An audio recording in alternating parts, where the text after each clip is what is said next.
Well, I'm back at the studio, and I just came back from a 2-week trip to Europe, going to the World Team Championship, the Warmasters GT event, tabletop tactics, and a whole bunch more. Let's dive in to my experience at the world-class singles event, the Warmasters.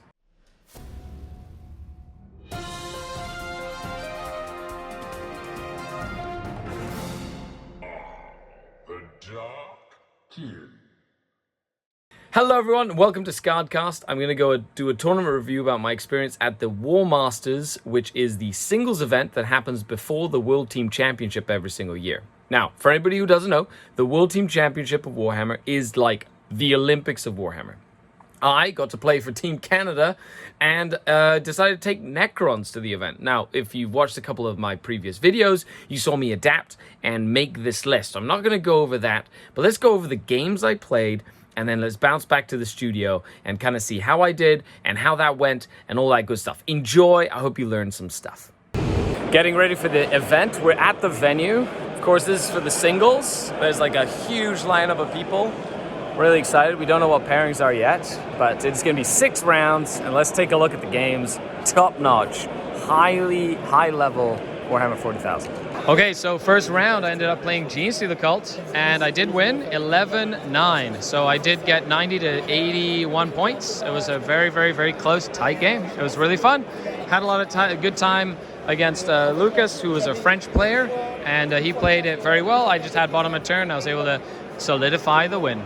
Round number 2, I ended up playing into Necrons, matchup, a mirror match, but we played servo skulls with 4 objectives. Yeah, that's right. It was absolute madness. Me going first allowed me to get into the middle of the board and essentially control the servos from the beginning, push them in. It was back and forth. He overloaded this flank. I was sort of holding out on this flank, but I got one little servo skull all the way almost to his other objective. I just went all the way around. So it was an 18-2 for the Necrons in orange. Moving on to round number 3, last one of the day.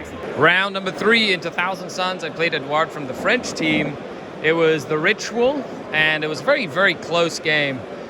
Basically, it was back and forth. I won 11-9, but only because at the end of the game, I was thinking, and I had few models left, and I couldn't really change how much I could score.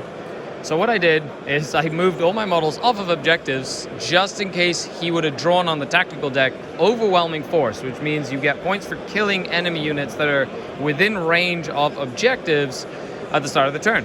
And he'd already used his redraw, and he drew that one card, turning a 3-point game into an 8-point difference game, giving me the win at 11-9. It was crazy. I got really lucky with that. But with that, 3-0 going into day number 2. I'm tired, but I am good and happy. And so far, this has been awesome. There are so many people from all over the world playing. It's the end of round 3. There's streams. There's the judging stuff has been awesome. Every single opponent I played has been fantastic. Shout out to the French team. Sacre bleu, everybody. Round number 4, I'm playing Ben Jurek, which is awesome. Eldar. I did end up going first. I gambled with the flayed ones, paid off so far. And it's his first turn. So round 4. On table 12 out of a million tables. So, hey, not bad for my first big GT with Necrons. Yay! Okay, so, well, big GT. It's like 300 players. Okay, other than that, wish me luck. It's going to be fun regardless. It's been a good run so far. I'm really enjoying myself. Let's see what we can do here. Well, that's the end of the game. That was a fantastic game. I did go first, which gave me a huge advantage. 84 to me to 80 to Ben. That was a 10-10 draw. Wow, what a great game. So with that, that's 4 rounds in. On to round number 5. Still undefeated, baby. Let's go. Necrons. Round number 5. Playing against Genius of the Cult again. And this time, it was Places of Power, which is a good one for Necrons, because you have characters, the Satan characters. I got an 18-2, so 96 to 51. So it was a very convincing win for the Necrons. He came in, tried to kill one Lich Guard break, failed, and the game just snowballed from there. And he just wasn't able to get onto the primary, which is, what I was able to really control. So with that, 4 wins, 1 draw, onto the last round. Well, potential last round. If I win another one, I might have to do Shadow Round which is going to be tiring. That's 7 games of Warhammer in 2 days, and then potentially 2 more tomorrow, plus then the team event. I'm going to be so tired, but this is super fun. I'm really looking forward to it. Okay, let me pack up my shit, and we'll go on to round number 6. And that's it. Round number 6 is done. Played Eldar again, this time 20 Wraithguard and a Wraith Knight. The Belgian Eldari player. Very, very close game.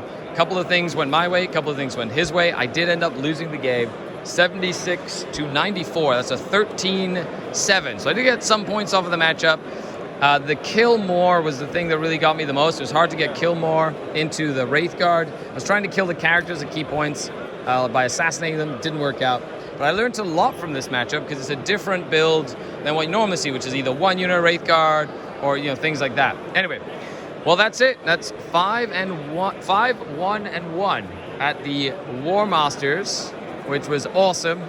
And I can't wait. Let's see what the results were. We'll come back and I'll give you all a breakdown. And there you have it, the Warmasters event. I think I came in 20-something out of 300 players. I won the Necron Adept Award, which was like best Necron at the event, which the story of the award was heartwarming. The award itself was given because a gamer called Mark, who was very big in the Belgium scene, but all the way around in Europe, passed away with a battle with cancer this year. They gave away this award to honor him. He went to every event he could while he was battling cancer, like almost every single event. And he always took Necrons. He passed away the night after going to like a weekend-long RTT or tournament, and and I got to meet his son, his grandkid at the event, and it was such an honor to win the award. And here it is right here. This is probably one of the awards that means the most to me that I've ever won. So a huge shout out to the organization of the World Team Championship and the Warmasters. This means a lot. Thank you so much. Now, I did post about this earlier, but I am going to try and take this award to every event I ever go to in honor of Mark. And hopefully with this, his memory can continue to go to every single event that is possible that I will go to. And it'll journey with me across the globe and round in and round out. I had so much fun playing the Necrons. It was a very fun stint. Let me know what you thought of my little foray into Necrons with a comment down below. During the World Team Championship, I was like the Eldari Slayer and the Genestealer Cult Slayer, which was really awesome because there's some of the toughest lists out there. I had a ton of fun. I kind of want to paint some Lichguard now. Maybe borrow the Necrons from John every once in a while. But this weekend, I am going to the Capital City Bloodbath. You can expect another tournament in review, but this time I'm back on Drukhari, baby. So if you'd like to see that, make sure you don't miss a thing. Like, share, subscribe, and a huge shout out to the channel Patreons, without whom none of this would be possible. Thank you so much for helping me do what I do. The link is down in the description. That's the best way to support what I do on the channel, get access to bonus content, the Discord, and a great community of like-minded, positive gamers from around the world. I've been Skari, your grateful host, signing off until next time. Skari out. The Dark Kin returns!